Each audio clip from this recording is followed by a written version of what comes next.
예, 우리 236페이지에 35과 36과에서 오늘 마무리 짓겠습니다. 성경에 보면 마지막 날들이라는 표현이 나오고요. 또 이게 우리말로 하면 이제 last days 이렇게 나올 때가 있고 last time이라고 나올 때가 있고 그다음에 이 latter days라고 하는 표현도 나오고 하여간 그 우리말로는 뭐 다 그냥 후일 또는 뭐 마지막 날 뭐 이렇게 해서 번역을 했는데 우리가 소위 말하는 종말이라고 이렇게 한문으로 종말이죠. 종말이라는 표현을 한문으로 쓰는데 그런 표현들이 성경에 자주 언급되는데 그것에 대해서 우리가 좀 정확하게 알고 있어야 된다. 왜냐하면 종말 마지막 그러면 항상 우리 생각이에요. 그렇죠? 우리는 당연히 우리 생각할 거 아니에요. 그래서 성경에 따르면 우리하고는 상관이 없어요. 상관이 아예 없는 건 아닌데 왜냐? 하나님께서 예를 들면 유대인들에게 여기서부터 너희의 날들이 시작이 된다. 그러면 시작이 있으면 끝이 있겠죠. 그러니까 마지막 날들 이런 표현이 나오는 거예요. 근데 교회는 언제부터 교회가 시작이 된다 말다 이런 언급이 없어요. 그러니까 교회 시대의 성도들에게 해당되는 건 아니라 이 마지막 날들이라고 하는 표현이 나올 때마다 다 이것은 하나님의 백성인 유대인과 관련된 표현이라는 것을 일단 알고 그들의 마지막이면 하나님의 모든 계획이 끝나니까 우리에게도 결국은 마지막이 되는 거겠죠. 자, 그래서 이게 앞에 나와 있습니다. 우리가 원하든 원치 않든 강제로든 강제가 아니든 세계 정부가 등장하여 세금을 거둬갈 것이다. 이게 마지막 때 인간들의 어떤 정치 구조의 정치 제도에 대한 예언적 이야기고요. 자, 마지막 날들로 알려진 기간에 대해 언급하기 위해서는 이 기간이 정해진 날들로부터 이루어진 더 긴 세대의 일부여야 한다. 그러니까 어느 기간이 정해져 있는데 그 기간의 맨 끝이다. 이렇게 얘기해야 의미가 있다. 그런데 교회에 대해서는 그 어떤 정해진 날들도 없으므로 마지막 날들은 교회와는 아무런 상관이 없다고 하겠다. 반면 이스라엘 민족은 하나님께서 예언적으로 다루시는 방식에는 정해진 날들이 고치십시오. 없음으로가 아니라 있음으로. 유대인들은 정해놨죠. 지금부터 너희의 날들을 정하겠다 하면서 69주 71회라 그랬죠. 71회. 그래서 70 곱하기 7하면 490년에서 정해질 날을 하나님이 정해놨죠. 성경에 언급된 24번에 걸친 마지막 날 혹은 날들 또는 훗날 혹은 훗날들이라는 표현은 이스라엘 민족에 관련된 것이 확실하다고 하겠다. 무슨 말 이해가 되셨죠? 이것을 전제하고 참고해서 우리가 우리에게 적용하는 거지 교회 시대 이 땅에 세상의 종말 막 이렇게 얘기하는 건 아니다. 이 날들은 전체적으로 보자면 하나님께서 택하신 민족을 하나님께서 미래에 어떻게 다루실지를 전체적으로 보여준다. 그래서 하나님의 복음이라고 하는 주제를 다루고 있는 책이 로마서라 그랬죠. 로마서 1장에 보면은 하나님의 복음이라 하나님의 복음에는 일반적인 그 죄와 관련된 얘기가 있고 그다음에 실행에 관한 얘기 즉 구원과 그다음에 실천에 관한 얘기가 나오는데 중간에 9장, 10장, 11장 세 장에 걸쳐서 하나님께서 유대인에 대한 이야기를 하죠. 그래서 유대인의 과거 9장, 유대인의 현재 10장, 유대인의 미래 11장 이렇게 되어 있어요. 그러니까 유대인의 미래의 끝부분이 되어야 그것을 우리가 성경에서 말하는 정확하게 얘기하는 마지막 날들이라고 하는 것에 해당이 된다는 거죠. 이 날들은 전체적으로 보자면 하나님께서 택하신 민족을 하나님께서 미래에 어떻게 다루실지를 전체적으로 보여준다. 조상들의 시대가 끝나갈 무렵 야곱은 이 날들에 대해 이렇게 언급했다. 야곱이 죽기 전에 예언을 했는데 그 예언한 데 보면은 마지막 날들이라는 날이 언급이 돼요. 그러니까 유대 민족들의 마지막이라는 뜻이겠죠. 보세요. 야곱이 자기 아들들을 불러 이르되 너희는 함께 모이라 하면서 자기가 하나님으로부터 받은 그 말씀들을 예언의 형태로 이스라엘의 12지파는 이렇게 될 것이다 하고 얘기를 하죠. 거기에 보면 보이라 마지막 날들에 너희에게 임할 일을 내가 너희에게 이르리라. 그러니까 마지막 날들이란 말은 당연히 유대민족에 대한 이야기겠구나라는 사실을 염두에 두시고요. 다음에 인용할 모든 구절들은 마지막 날들 혹은 훗날들이라는 용어로 설명된다. 마지막 날들에는 이스라엘 민족에게 나쁜 일이 생길 것이다. 그들이 과거에 주님으로부터 돌이켜 사악한 일들을 했기 때문이다. 하나님께서 거기에 대한 심판을 하신다는 거겠죠. 이것은 느부갓네살 왕이 꾼 이방인들의 때에 대한 꿈 중에서 마지막 시대에 해당할 것이다. 하나님께서 꿈을 통해서 이스라엘 민족의 그 미래에 대해서 보여주셨는데, 주님의 분노는 타오를 것이며 성난 회오리 바람이 사악한 자들 위에 닥칠 것이다. 곡은 이스라엘을 대적하려고 북쪽에서 내려올 것이다. 이 일들은 유대인들이 주님께로 돌아오고 주 예수님께서 이들의 원수를 굴복시키고자 오시게 될 때 이스라엘에게 임하게 된다. 이때 모압과 엘람의 포로들이 되돌아온다. 이스라엘의 참 경배와 진정한 영적 지도자가 없이 지낸 오랜 세월이 여기서 끝난다.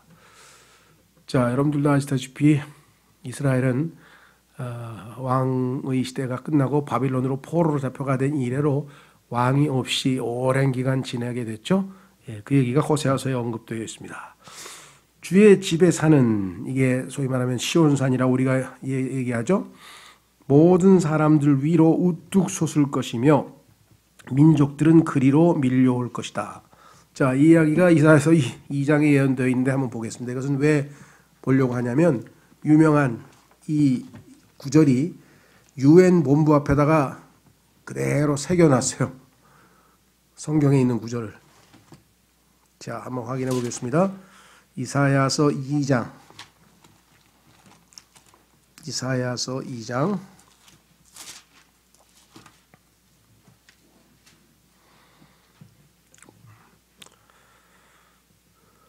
2절에 보면 마지막 날들이란 표현이 나와 있죠. 자, 마지막 날들에 주의 집의 산이 산들의 꼭대기에 굳게 세워지며 작은 산들 위로 높여지리니.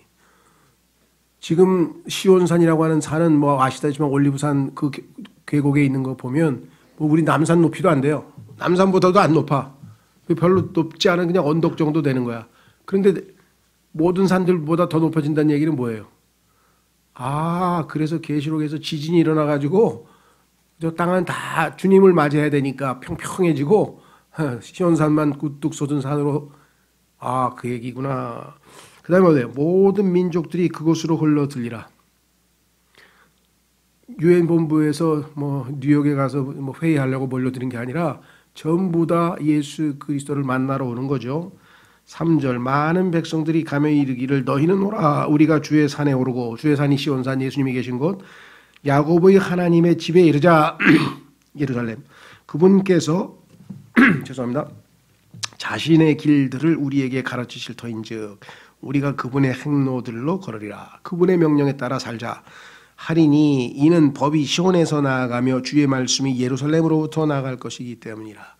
지금은 세상 사람들이 제일 주목하는 데가 어디입니까? 미국의 화이트하우스, 바이든 대통령의 집무실이죠. 예, 거기 타원형 탁자, 오벌 오피스라 그래가지고 타원 탁자에 탁 앉아가지고 거기서 법안 사인하면 그냥 우리나라 지금 그냥 자동차 이거 뭡니까 배터리 지금 그 전기차 생산하는 사람 지금 다 죽게 생겼어요. 왜? 미국에서 생산되는 전기차만 보조금을 주고 나머지는 보조금을 안 주면은 미국 차는 예를 들면 5,000불짜리가 1,000불의 보조금을 받으면 어떻게 됩니까? 4,000불에 팔 수 있어요. 근데 우리나라는 5,000불에 팔아. 그러면 누가 5,000불짜리 차를 삽니까? 그래서 지금 현대차 22%인가 떨어지고 기아 전기차 46% 떨어졌어요. 왜? 보조금 받고 1,000불 싸게 사지, 100만 원 싸게 사지 누가 미국 사람. 그러니까 지금 막 그거 뭐야? 바이든이 사인 한번 해가지고 그 일이 터지는 거예요. 그러니까 모든 온 지상에서 제일 중요한 결정들은 전부 다 바이든 책상에서 다 만년필 하나 사인으로 끝나버리는 거예요. 근데 예수님이 오시면 그게 아니라 모든 결정 어디서 나와요? 예루살렘에서, 예수님의 왕좌에서 나온다. 그 얘기입니다. 여기 써 있어요. 그래서 주의 말씀이 예루살렘으로부터 나아갈 것이기 때문이라. 그가 예수님께서 민족들 가운데서 심판하며, 이것은 마태복음 25장의 민족의 심판인데 거기에 보면 양들로 분류될 민족과 염소로 분류될 민족이 나오죠.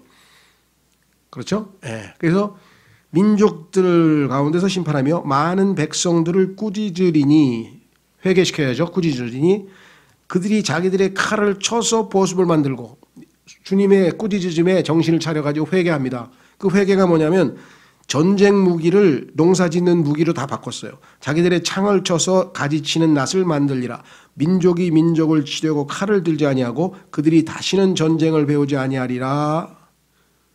자, 그런데 4절에 보면요. 중간에 그들이 자기들의 칼을 쳐서 보습을 만들고 자기들의 창을 쳐서 가지치는 낫을 만들리라. 요 구절 여기서부터 민족이 민족을 치려고 칼을 들지 아니하고 그들이 다시는 전쟁을 배우지 아니하리라. 요 구절을 유엔 본부에 가면 저기서부터 여기까지 큰 벽이 있어요. 거기 대리석 벽에다가 성경 구절을 딱 써놨어. 유엔 안전보장이사회가 이렇게 화평한 세계 평화를 이루겠다. 그것을 상징적으로 보여주기 위해서 성경에 있는 구절을 썼어. 이것은 평강의 통치자이신 예수님께서 지상에 와서 이루시겠다는 거예요.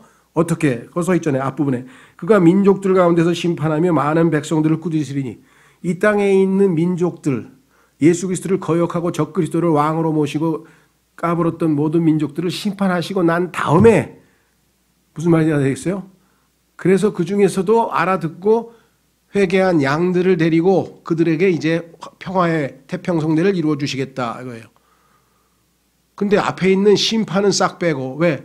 안전보장이사회의 구성원들 소위 말하면 유엔에 있는 260개 민족들이 여기 나와 있는 심판의 대상이야. 민족들 가운데서 심판한다 그랬잖아. 그 지들이 심판받는 구조를 싹 빼고 아니 유엔이 생긴 다음에 세계에서 전쟁이 3배로 늘었는데 무슨 전쟁 평화를 만듭니까? 무슨 안전보장이사회는 무슨 안전보장이사회예요. 지금 우크라이나 맨날 전쟁 나고 북한 미사일 쏴도 중국하고 소련이 거부권 행사하면 아무것도 안 일어나. 아무것도 못하는 게 유엔이잖아요. 무기력하게 짝이 없잖아요. 그렇죠? 예수님이 오셔서 하실 일을 갖다가 거기다가 성경 구절만 갖다 적어놓으면 됩니까? 자, 다시 돌아오셔서 예수님께서 하실 일이다 그랬습니다. 그 다음에 보세요.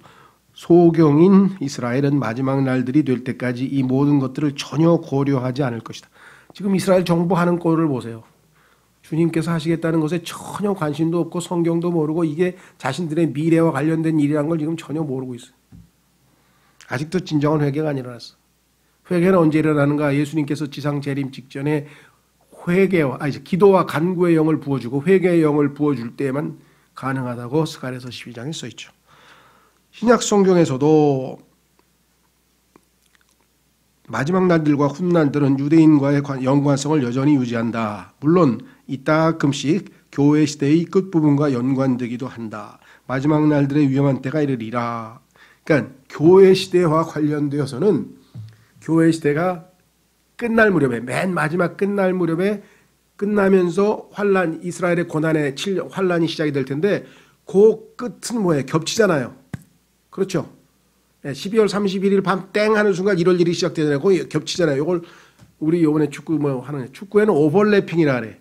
그러니까 수비수하고 공격수가 이렇게 거의 달라붙어 가지고 수비수가 공격에 가담할 때 오버래핑을 한다 그래요. 그게 교회 시대의 마지막 때도 환란 시대의 초기와 같은 위험한 때. 이걸 일반 성경에서는 어려운 때라고 아주 슬그머니 어려운 때는 뭐 지금도 항상 지금도 어렵죠. 예. 진짜 위험한 때는 이게 성경에서 말하는 위험한 때는 진짜 위험한 때. 자, 그래서 겹치는 수가 어쩌다가 있을 수 있지만 일반적으로는 유대 민족의 마지막을 얘기한다. 사람들은 주님의 재림 교리에 대해 조롱하고 비웃을 것이나 그래서 성경에 예언이 되어 있어요. 야, 인마 2000년 전부터 오신다는 분이 아직도 안 왔잖아. 그러죠? 사도 바울이 밤낮 곧 올 거라 그랬는데 너 2000년 지났어. 아직도 안 왔어. 그러니까 하나님께서 뭐에 웃으면서 나에게는 하루가 1000년 같고 1000년이 하루 같으니라. 이틀밖에 안 지났는데 뭘 그렇게 그러느냐. 자, 그래서 잔인한 부자는 세계 경제를 장악할 것이고 야고보서에 보면은 부자가 나타나가지고 아주 가난한 사람들을 아주 그냥 우습게 여기고 지배하는 그런 시대가 올 것이다. 적그리스도는 권력을 잡을 것이다. 무소불위의 권력을 장악하는 거겠죠. 그래가지고 자기가 뭐 하나님이다 그러면 자기에게 절하라 그러고요. 뭐 막 저기 기술력으로 동원해가지고 막 그 요즘에 아바타 뭐 AI가 말하듯이 그냥 막 생명력을 부여받아가지고 사람처럼 말하고 막 하나님의 아들의 말씀들은 모세와 대언자들의 말들보다 월등히 뛰어날 것이다. 그렇습니다. 마지막 때는 하나님이 직접 인간의 몸을 입고 나타나셔서 말씀하셨죠. 하나님 어린 양께서 공개적으로 나타날 것이고 하나님의 구원은 드러날 것이다. 드디어 예수님이 이 모습을 드러내서 이 땅에 오시게 된다. 이게 마지막 때의 절정의 최고 절정. 클라이맥스가 뭐냐? 마지막 날들의 클라이맥스는 알파 오메가, 처음과 끝이신 분이, 처음과 끝이신 분이 끝을 마무리 지으러 오시는 것이 마지막 날들의 절정의 모습이다. 자, 그 다음에 이제 마지막 테마는 영원입니다. 영원이란 말은 우리 엄청 쓰죠. 아마 그리스도인만큼 영원한 생명, 영원한 아마 그 일반 사람들은 웃을 것 같아요. 80살, 90살, 100년도 못 살고 뼈들 놈이 무슨 날 영원 얘기를 앉았어. 속으로 그럴 것 같아. 내가 봐도 그렇죠. 뭐 영원한 생명? 그게 뭔데? 영원히 안 죽는다고? 영원히 이래. 성경에 보면 영원이라는 표현은 딱 한 번밖에 안 나와요. 명사로는 다 영원히 이렇게 요거는 많이 나와. 그런데 영원, 그런데 보니까 하나님께서는 영원 가운데에 거하시며 하나님은 영원 가운데 거하신다는 말이 이사야 57장에 나와요. 자, 그러면 영원에 대해서 한번 생각해 보자. 보십시오. 당신이 하늘에 대해 말할 때 얼굴에 불을 밝혀 하늘의 찬란함으로 찬란히 빛내도록 하라. 당신이 지옥에 대해 말할 때 당신의 매일의 얼굴도 그리할 것이다. 그러니까 하늘을 말하는 사람은 하늘의 백성처럼 살고 지옥을 얘기하는 사람은 왜?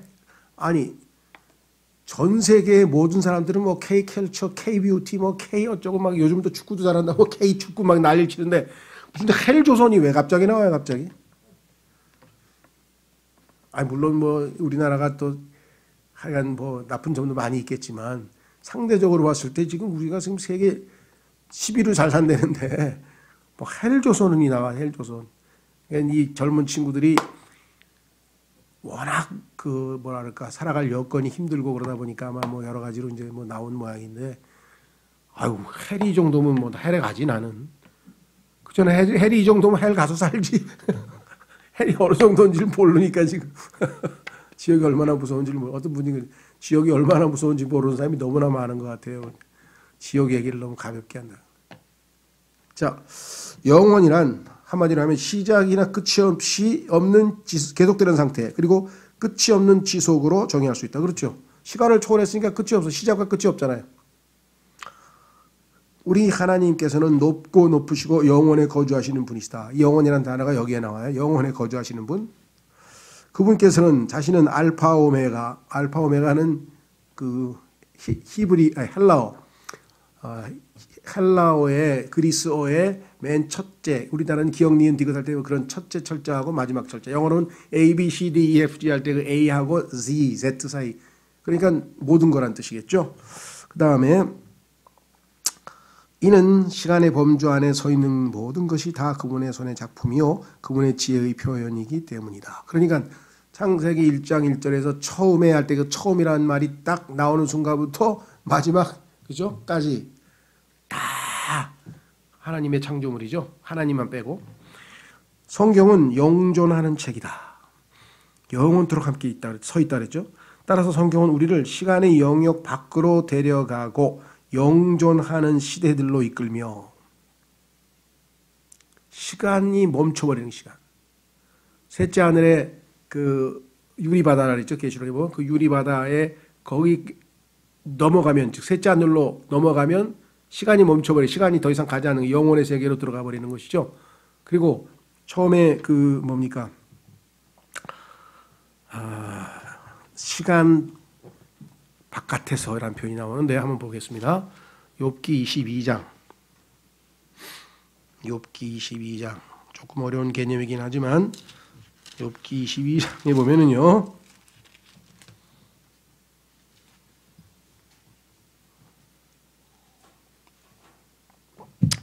교리를 정확하게 모르면 이렇게 번역할 수밖에 없겠지만요. 보세요. 욥기 22장 16절. 그들은 때가 되기도 전에 끊어졌고, 요게 이제 창세기 1장 1절과 2절 사이에 있어서의 타락한 악한 자들을, 반역자들을 하나님이 심판하신, 마귀와 반역자들을 심판하신 얘기인데, 때가 되기도 전에라고 변형을 했어요. 완전히 지금 그 일종의 뭐 의역이라고 그래야 되나, 잘 파악을 못했기 때문에 썼는데, 직역을 하면 영어로는요, 여기 out of time이야. out of time. 시간의 바깥에 있어. 자, 왜 그럴까요? 창세기로 가보세요. 창세기 1장에 가면 쉽게 이해가 됩니다. 창세기 1장.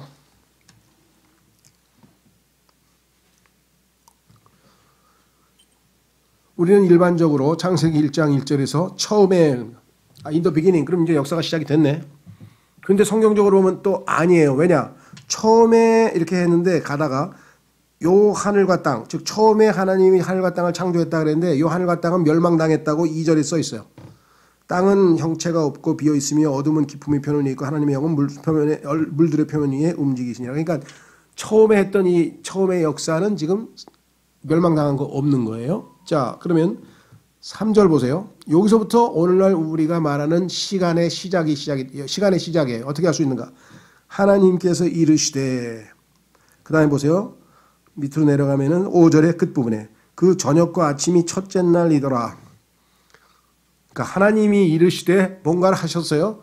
그리고 첫째 날이라고 그랬죠. 그 다음에 두 번째 보세요. 6절에 하나님께서 이르시되 그랬죠. 자, 그 다음에 8절에 보면 그 저녁과 아침이 둘째 날이더라. 그러니까 6일 창조에 있어서 하나님께서 이르시되 첫째 날이더라. 하나님께서 이르시되 둘째 날이더라. 하나님께서 이르시되 셋째 날이더라. 하나님께서 이르시되 넷째 날이더라. 그 얘기는 뭐예요? 1장 3절에 하나님께서 이르시되부터 오늘날 우리가 계산하는 시간이라는 개념이 생긴 것이고, 그 바깥에, 즉 창세기 1장 2절에 하나님의 심판과 마귀의 반역은 뭐예요? out of time. 시간 바깥에서 일어난 일이라고 욥기에 써 있잖아요. 무슨 말이 이해가 되셨어요? 그러니까 오늘날 우리가 알고 있는 소위 말하면 6천년, 우리가 보통 계산해 보니까 성경에 있는 그 뭐 연대기를 다 더하고 하니까 우리나라는 뭐 단기 4,350 몇 년에 단군이 뭐 세웠다 그랬잖아요. 그죠? 이 사람들처럼 성경에 있는 유대인들도 더하고 막 해가지고 창세기 1장 3절까지 가니까 뭐예요? 6천년쯤 된다. 6천년. 뭐 정확하게는 모르겠지만 6천년. 그러니까 우리가 1장 3절서부터는 6일 창조와 더불어서 인간 창조가 6일째에 일어났으니까 이걸 우리가 6일 창조라 그래요. 근데 사람들은 out of time, 시간 바깥에 1장 1절, 창세기 1장 1절과 1장 2절의 경우에는 오늘날로 치면 시간 개념이 없는 거예요. 얼마나 시간이 흘렀는지 몰라. 그래서 이것을 지구 과학자들은 지구의 연대를 계산해 보니까 138억 년이더라. 뭐 어떻게 계산하는지 모르지만, 그래서 이번에 뭐 천문학자들 제임스 무슨 망원경 새로 막 크게 만들어 가지고 막 찍고 막 이래 가지고 뭐 138억 년 전에 있었던 뭐가 어쩌고 막 하면서 지금 막 떠들고 있잖아요. 그러니까 이 사람들은 창세기 1장 1절부터 하나님이 우주가 생겨난 순간부터 소위 말하면 지구의 역사가 138억 년이 된다고 추정을 한 것이고, 138억 년인지 1380억 년인지 아니면 시간이 개념이 없으니까 얼마나 오래됐는지 알 수가 없는 거예요. 그렇죠? 그래서 우리는 창세기 1장 1절에 있는 그 지구, 하늘과 땅 할 때 그 땅, 지구는 오래되었다. 그래서 오래된 지구. 그 다음에 1장 3절에 오늘날 우리가 살고 있는 이 하늘과 땅. 그렇죠? 예. 이것은 뭐예요? 6일 창조잖아. 그렇죠? 예. 그래서 6천년. 이렇게 계산을 한 거예요. 그래서 인간은 인류 역사는 6천년, 지구의 역사는 알 수 없이 오래됐다. 이렇게 해서 오래된 지구, 젊은 인류 이렇게 성경적으로 올바른 교리를 가르쳐 줬더니 진화론자들은 인간도 오래됐다. 몇 50억 년이 됐다. 나도 어떻게 계산하는지 모르지만 또 그렇게 얘기를 하죠. 예. 그런데 더 안타까운 것은 소위 말하면 구원받은 복음주의자들, 성경을 문자적으로 그대로 믿는다고 하는 복음주의자들은 창세기 1장 1절부터 6천년이라는 거야. 그러니까 정상적인 과학자가 보기에는 지구가 창세기 1장 3절에 하나님께서 새로 뭐예요? 하늘과 땅을 지으셨잖아요. 창조했잖아요. 그죠? 빛이 있으라 하면서 그때부터 했잖아요. 요것을 성경에서는 뭐냐면 현 세상이라 그래. 현재의 세상. 그러면 저 뒤에 있는 거 뭐 옛 세상, 다시 옛날의 하늘과 땅. 그러니까 창세기 1장 1절에 있던 것은 그 당시에 옛날에 있던 하늘과 땅. 지금 현재 우리가 살고 있는 하늘과 땅. 예수님이 오시면 뭐예요? 그건 오는 세상이라 그래요. 오는 세상. 그러면 옛 세상, 현재의 세상, 오는 세상. 이렇게 셋으로 구분되어 있어요. 근데 이 사람들은 현재의 세상과 옛 세상 이거를 구분을 안 해. 그럼 계시록 베드로 후서에서 그것을 구분 안 하는 사람들은 예수님에 대해서 조롱하는 것이고 잘못됐다고 질책을 하고 있는 거예요. 그렇죠? 그러니까 시간을 넘어서서 있었던 그 일들이 앞부분에 잠깐, 왜냐하면 우리가 살고 있는 현 세상이 아니기 때문에 거기에 대해서는 중간중간에 몇 가지 정보만 좀 나와요. 이걸 이제 우리가 갭 이론이라 해가지고 성경에서 했는데 많지는 않아. 근데 어려워서 잘 이해는 못해. 근데 너무나 쉽게 베드로 후서를 보면 알 수 있고 말씀드린 것처럼 창세기 1장 1절이 뭡니까? 하늘과 땅을 창조했잖아요. 그러면 이것은 하늘과 땅의 제1세대죠. 1세대. 그런데 창세기 2장 4절에 가면은 하늘과 땅과 하늘의 generations 세대들이라고 복수가 나와. 창세기 1장의 3절에서 두 번째 세대가 생겨났죠. 왜? 새로 생겼잖아요. 그러니까 1세대, 2세대 합치면 뭐예요? 세대들 복수로 나오죠. 킹제임스 성경에 그럼 성경 두 구절만 비교해 보면은 1장 3절이 재창조구나. 그리고 성경을 다 맞춰봐도 정확하게 하나님은 항상 셋으로 역사해. 창세기 1장 1절에 하늘과 땅, 지금 현재 하늘과 땅, 나중에 오면은 뭐예요? 지금 있는 하늘과 땅을 다 불살라버리고 새 하늘과 새 땅 세트로 딱딱 셋으로 돼 있어 항상. 이제 재창조 얘기를 길게 얘기하려는 건 아니고 사람들이 성경에 나와 있는 그 시간 개념에 대해서 오해하고 있다. 창세기 1장 1절과 2절은 오늘날 우리가 생각하는 시간 개념과 달라요. 왜? 하나님께서 이르시되로부터 시작해서 1장 3절로 시작해서 오늘부터 첫째 날 이 땅에 살고 있는 우리 세상에 이 세상에 현 세상의 첫째 날은 창세기 1장 3절이야. 그 다음에 둘째 날, 셋째 날 다 써 있잖아. 그 형식은 뭐예요? 하나님께서 이르시되 뭐 첫째 날, 하나님께서 이르시되 뭐 둘째 날, 하나님께서 이르시되 딱딱 해서 6번에 걸쳐서 하나님이 딱 세트로 세워놨어요. 읽으면 너무나 손쉽게 다 이해할 수 있어요. 그렇죠? 욥기의 out of time. 그 전에 창세기 1장 3절 이전에 반역 사건에 대해서 그들이 하나님께 반역했다고 심판받았다고 써 있잖아요. 자, 그래서 이거는 갭책을 한번 잘 살펴보시고요. 다시 돌아옵니다. 성경은 영존한 책이다. 따라 성경은 우리를 시간의 영역 밖으로 데려가며 영존하는 시대들로 이끌며 우리의 호기심을 만족시켜주기 위해 미래 세계를 한번 들여다볼 수 있을 만큼의 기회를 준다. 현재 하늘과 땅에 있는 모든 것들은 사라진다. 불태워버린다 그랬잖아요. 이걸 가지고 또 과학자들이 성경을 얼마나 조롱했냐면요. 야, 이 온 우주가 불탄데 과학적 이론으로 불가능하다 그랬어요. 우주가 불타니까 다 타버리니까. 이 하늘과 땅이 다 타버린대. 근데 오늘날 과학자들이 뭔지 알아요? 이론적으로는 가능해. 왜? 반물질이라는 게 있어. 물질이 있으면 반물질이 있어. 이게 중간에 폭발해버리면은 우주가 다 불타버리는 것은 과학적으로, 이론적으로 가능하다. 자기들이 생각을 고쳤어. 자, 뭐라고 했나 보세요. 사라진다고 성경에 써 있어요. 분명히. 원소가 다 해체된다 그래서 원소. 우리가 뭐 탄소, 산소 하는 그 원소 자체가 다 해체된다고 베드로후서에 써 있죠. 이때 이 세상을 구성하고 있는 원소들이 여기 나와 있는데 격렬한 열로 녹아버릴 것이다. 뒤이어 하나님께서 새 하늘과 새 땅을 만드시게 된다. 얼마나 좋은 세상을 만들어 주실까요? 그렇죠? 이 재창조 때에는 모든 것이 새롭게 될 것이다 라고 분명하게 성경에 말씀을 했습니다. 그렇죠? 이와 같은 일들이 일어날 때 하나님께서는 우리 모든 눈물을 닦아주시게 되며 이때 가면 이제 더 이상 눈물이 없고 슬픔이 없고 고통도 없고 정말 인간이 꿈꾸는 유토피아는 여기서 실현이 되는 거예요. 옛 창조는 더는 생각나지 않게 될 것이라는 약속도 주어진다. 다 기억이 안 나. 이로써 우리는 친구들이나 사랑하는 사람들이 불호수에 있다는 사실을 알고 있는데도 하늘에서 행복해 할 수 있을까 하는 의문이 비로소 풀리게 되는 셈입니다. 아이고 내 친구, 나의 엄마, 내 아들, 뭐 이거 지옥에 가 있는 사람 지금 불옷에 가 있는데 내가 지금 나 혼자 여기 하늘에서 행복하면 뭐해? 막 이렇게 걱정하는 사람들이 있는데 불옷에 가 있다는 기억을 못해. 기억을 여기 써 있잖아요. 모든 게 다 새로워져가지고 싹 태워가지고 하나님께서 멸균 깨끗하게 했어. 자, 지난 일들에 대한 기억은 이제 없을 것이기 때문이다. 하나님께서는 몸을 부활시켜 새롭게 할 수 있다. 그것은 죽은 지 수천 년 된 시체를, 이것은 그 몸을 최초로 만들 때 사용했던 원소들을 다시 모아 다시 구성할 수 있는 지혜로운 창조주께서 하시는 일이다. 처음에 우주 만물을 창조했던 분이 뭘 만드시겠어요? 예전에는요, 그리스도인들은 자기가 저는 화장 안 해요. 그러니까 나는 크리스찬이에요. 왜? 화장하면 어떻게 부활해요? 뭐 그런 사람이 있어요. 아이고 부활에 대해서 교리를 잘 모르시는구만. 그렇죠? 썩어버린 몸, 그거 다 썩었어. 그것도 하나님께서 붙여서 부활시키면은 강물에다가 이제 한강에다 뿌려버린 그 뼈가루도 다 모아가지고 다 만들어줄 테니까 걱정하지 마세요. 자, 그런데 하나님께서는 또 우리에게 이렇게 했네요. 주께서는 자신의 온 우주를 동일한 방식으로 처리한다는 것이 우리에게는 믿기가 어려울지도 모른다. 그러나 그분께서는 온 우주를 말씀으로 존재하게 하셨고 또 자신의 권능의 말씀으로 빚으셨고, 여기서 빚으셨다는 말은 만드셨다. 그 다음에 붙들고, 유지라 그러죠. 보존하신 에너지 보존의 법칙, 보존. 여기서 붙들고 계신다는 말은 보존에 관한 얘기입니다. 그러니 필요한 경우 이 모든 것을 새롭게 하실 수도 있을 것이다.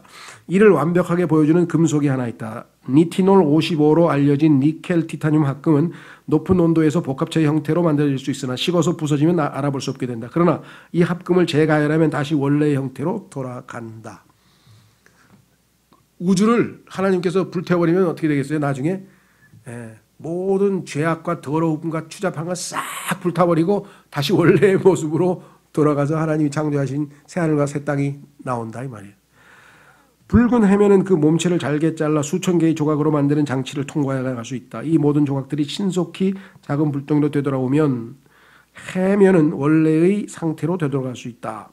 하나님 창조주께서 자신이 창조하신 이 작은 것들도 로 그리할 수 있을진데 전 우주를 그리할 수 없겠는가. 이와 같은 예가 동식물에도 있고 금속에도 있고 무기물에도 있고 여러 가지 예가 있기 때문에 하나님께서 지구를 불로 완전히 멸균시킨 다음에 원래 상태로 되돌리셔서 하늘과 새 땅을 만드시는 것은 전혀 어렵지 않다는 것을 비유적으로 설명했네요. 예를 들어서 자, 새 땅에는 육신의 몸을 입고 있는 남녀들이 여전히 존재할 것이다. 이들은 그리스도의 보존하시는 권능에 의해 정결케 하는 불을 기적적으로 통과할 것이다. 여러분들 다니엘서에 보면 나오잖아요. 그렇죠? 풀무불 가운데 그냥 용광로 속에 들어갔는데 하나도 안 타고 나온 사람이 있었잖아요. 그런 것처럼 이 사람들도 새하늘과 새 땅 불로 심판받을 때 살아남고 그대로 다시 그 불을 통과해서 살아있는 사람이 얼마든지 있을 수 있다. 그런 예가 성경에 지금 그 다니엘서에 분명히 나와 있죠.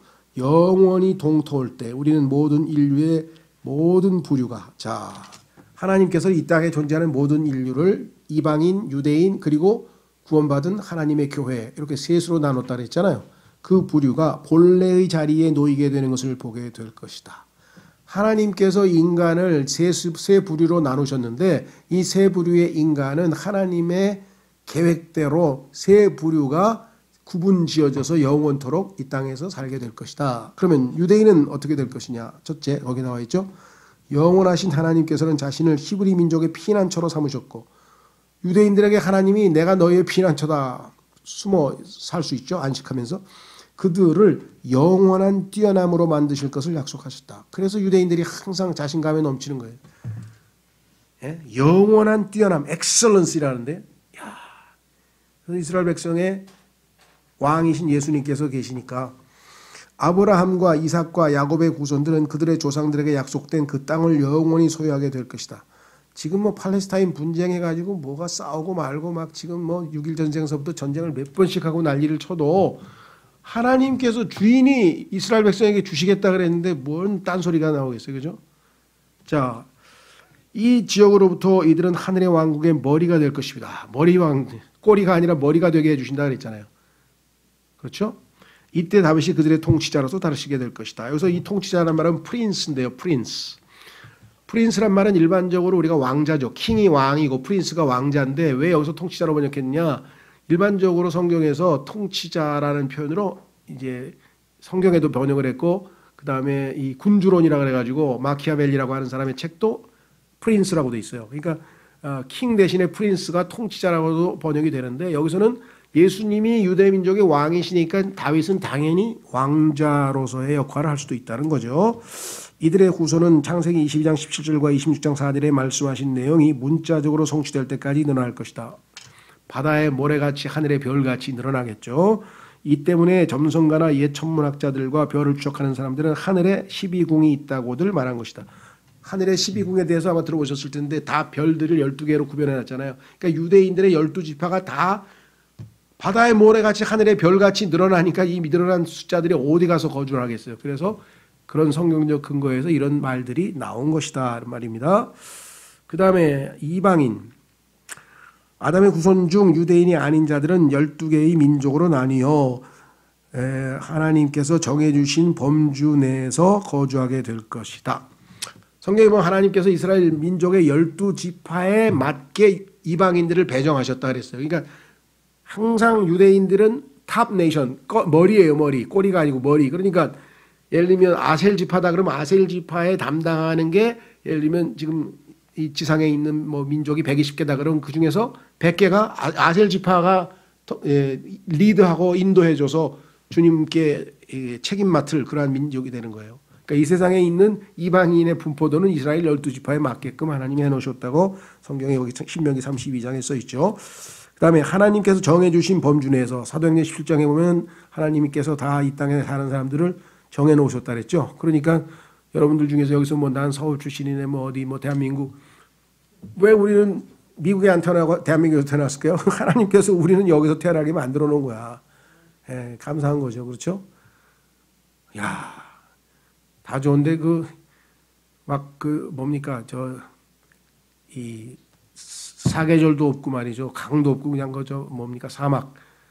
그런 데서 만약에 하나님이 나 태어나게 하셨으면 뭐 그냥 힘들었겠죠. 그러나 뭐 어떡하겠어요. 거기서 태어나게 하면 거기서 살아야지. 자, 이 12민족은 각각 왕을 갖게 되고 이 왕은 주님을 경배하고 그분께 영광과 존귀를 드리고자 새 예루살렘 안으로 백성들을 이끌고 올 것이다. 이것을 장막절이라고 하는 명절에 지키게 된다 그랬죠. 그래서 이 장막절에 경배하러 올라오지 않은 자들이 어떻게 벌받을 것인지 또 성경에다 써놔. 가뭄으로 하나님께서 처리하신다고 벌 주신다고 써 있죠. 유대인과 이방인 모두 불호수에 있는 자들을 보기 위해 거룩한 도시에 올 것이다. 하나님께서 명절 지키러 왔는데 하나님이 거기서 만들어 놓은 불호수가 있어요. 용광로. 우리 지금 모르겠어요. 지금 뭐 나이아가라 폭포쯤 되는데 그냥 그 파여 있는 어마어마하게 다 불이 그냥 막 지금 어디에서 지금 활화산 터졌죠? 어디예요? 뭐 어마어마하게 그 화산이 터졌대. 인도네시아가 어딘가. 그러니까 그런 것처럼 그 불호수가 다니엘의 친구들이 들어갔을 때 너무 뜨거워가지고 주변에 그 관리하던 사람까지 다 타서 죽어버렸잖아요. 그런 것처럼 그런 어마어마한 성경에 보면요. 그 지하에 있던 그 지옥이 육지 위로 올라와 있는 거를 성경에서는 hellfire라 그래요. 지하에 있는 건 hell, 지옥이라 그러고 이건 지옥불이라 그래요. 불이 눈에 보이기 때문에. 영어로 달라요. hellfire. 이해가 되시죠? 그리고 영원히 던지는 이거는 lake of fire, 불호수. 불호수는 마지막에 이제 던져지는 거고. 자, 그래서 여기 보시면 불호수에 있는 자들을 보기 위해 거룩한 도시에 올 것이다. 그래서 지옥에서 불타는 자들을 다 목격하게 하여 그 보고 나면 어떻게 되겠습니까? 아, 죄를 지면 안 되겠구나. 정말 하나님 앞에 두려움을 갖게 되겠죠. 그렇죠? 예. 세 번째, 교회. 교회는 주 예수 그리스도께서는 십자가에서 타락한 인류를 위한 구속을 성취하사 그분을 믿는 자는 누구든지 멸망치 않고 영원한 생명을 주신다. 그렇습니다. 따라서 하나님의 놀라운 은혜로 거듭난 사람은 이미 시간의 범주 안에서 벗어나 영원 안으로 들어가 있는 셈이다. 그렇죠? 영원한 생명을 가지고 있으니 우리는 시간의 제약을 안 받는 거죠. 그래서 예수님께서는 뭐예요? 예, 죽어도 살겠고라 그랬고 또 바울은 뭐라 했어요? 죽는 게 이익이라 그랬고 왜? 시간의 제약을 안 받으니까. 또 하나님의 아들이 오셔서 우리에게 깨달음을 주사 우리가 진실하신 분을 알게 하셨음을 우리가 알며 또 우리가 진실하신 분 곧 그분의 아들 예수 그리스도 안에 있음을 아노니 이는 참 하나님이시요 영원한 생명이시니라. 참 하나님이시요 영원한 생명이신 분이 우리 안에 들어와 있으니 피로 씻음 받은 그리스도의 신부의 지체들은 영원을 통해 새 예루살렘에서 주 예수님과 함께 거할 것이다. 주님의 몸된 교회의 거처는 새 예루살렘이라고 했고 하나님의 아내, 어린 양의 아내를 보여주겠다. 그러면서 하늘에서 새 예루살렘이 내려오잖아요. 우리가 거할 것이죠. 하나님의 자녀는 주님께서 우리의 구속을 통해 자신의 은혜의 경이로움을 보이시고자 하실 때 영원 무궁토록 만천하에 보여지게 될 것이다. 하나님이 구속하신 자들을 보라 하면서 우리가 모두 다 만천하에 하나님의 영광을 나타낸다. 그리고 우리는 어떻게 됩니까? 그리고 주님의 임재 앞에서 지속적인 찬양이 이어지게 할 것이다. 그래서 에베소서에 보면 우리가 아버지와 아들과 성령님을 찬양토록 구원받았다라고 성경에 써 있죠. 우리가 해야 될 일은 영원토록 하나님께 찬양하는 것이고 계시록 4장 5장에 보면은 24장로 교회 시대를 예표하는 그들이 항상 엎드려서 24시간 내내 뭐예요? 거룩하시도다 거룩하시도다 하고 경배를. 어떤 분은 아유 그냥 하늘나라 가기 힘드네. 거기 가면 지루해서 24시간 내내 거룩하시도다 거룩하시도만. 지루하지가 않아요. 왜? 지루하다는 얘기는 시간에 흘러가는데 오래 걸리니까 지루한 거 아니에요. 그죠?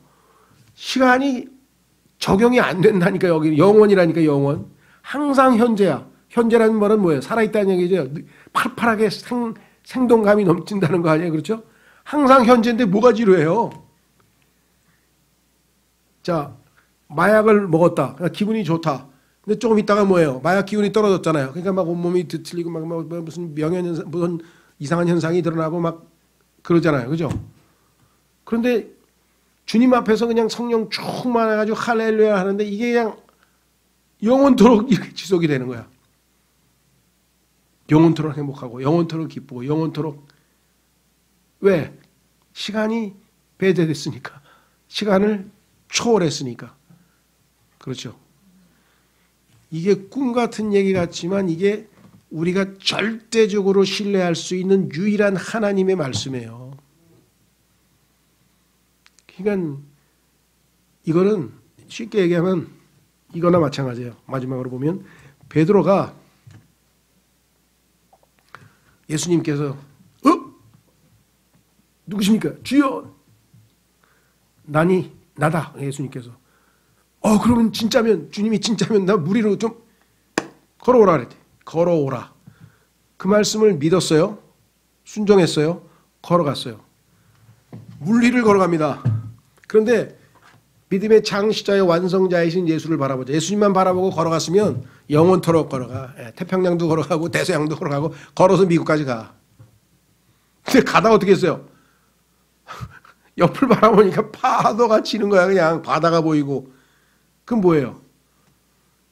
예수를 바라보는 게 믿음인데 믿음의 창시자 완성자 예수님만 바라보고 갔으면 믿음이 생겨가지고 충만해가지고 막 예수님 만나러 막 신나서 걸었을 텐데 옆에 쳐다보는 순간에 물속으로 푹 빠졌대.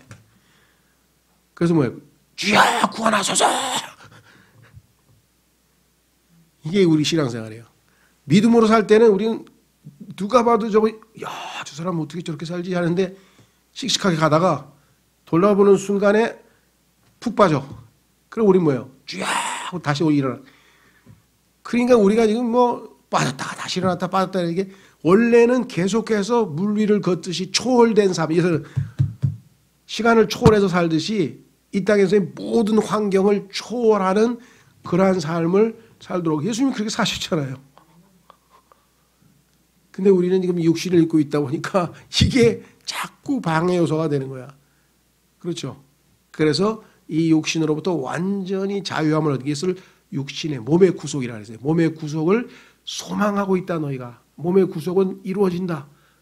인내하며 기다리라. 그렇죠? 이 몸에서 우리가 몸의 구속이 완성되는 그날은 정말 아마 뭐라 할까요? 뭐 지금 어떻게 말로 표현하겠어요? 체험을 안 해봤는데 우리가. 그렇죠? 예. 그래서 계시록을 우리가 공부하면서 더욱더 확고부동한 소망 가운데 주님을 붙들고 믿음으로 살자 이렇게 된 것이고요. 다음에는 이제 여러분들이 3개월간 12월, 1월, 2월 3개월간 쉬시면서 그 신학원에서 강의하지 않은 내용들 중에서 여러분들이 관심 있는 거, 여러분 난 하나님의 몸된 교회에 대해서 좀 제대로 공부하고 싶다. 그러면 에베소서 강의를 들으면 아마 한 20개쯤 되나요? 그러니까 강의가 다 돼 있어요. 그렇죠? 예. 뭐 여러분이 관심 있는 테마야. 뭐 시편에 대해서 한번 공부하면 시편도 가볼 수 있고요. 예. 그래서 자기가 좀 그 관심 있는 것들을 보완하고 보충하는 시간을 좀 충분히 가지시고 다음 학기에 또 우리가 3월 첫째 주, 그렇죠? 3월 첫째 주에 다시 똑같은 방식으로 우리가 모이도록 하겠습니다.